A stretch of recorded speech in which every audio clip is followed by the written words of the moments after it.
The other issue with our military is it's just become very political, and the way that politics are influencing things, it's become dangerous in our military.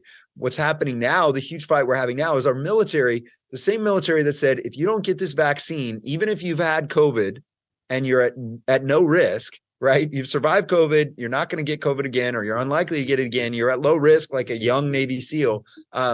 We're not going to keep you around. We're not going to use you because because of military readiness. At the same time, that same military will pay $500,000 to $1 million for a service member to go through hormone therapy and transgender surgery. And that individual during that entire process will not be able to deploy, will not be medically fit, and they probably never will be again. And it's the same military that pays for military members to travel out of state to get an abortion if they need to go to a state that has put restrictions in place for on abortion. So when you talk about wokeism in our military, those are just two examples of it, but it's gotten to the point, I say it slightly differently than you did. I see it as tolerate, celebrate, participate.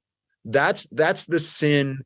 That's the sin pattern we see here. First, it's just tolerate. It doesn't affect you. It's just them over there doing it. Just tolerate it. Just let it go. Then it's celebrate. Well, look, we have to recognize these people for who they are, and they're sad if we don't, so we need to celebrate them. And then the expectation is you'll participate in it. So real world for military members today, right now, wokeism is to the point where if you're a commander, you're sitting at your desk, at some point a package is going to come to you where you're going to be asked to sign an approval to allow the military to pay someone to travel to go have an abortion or for transgender surgery. And you're going to have to sit there and decide as a commander, are you going to sign off on that order or not? Are you going to approve of that or not? Are you going to allow that or not? So that's the level of wokeism we're seeing.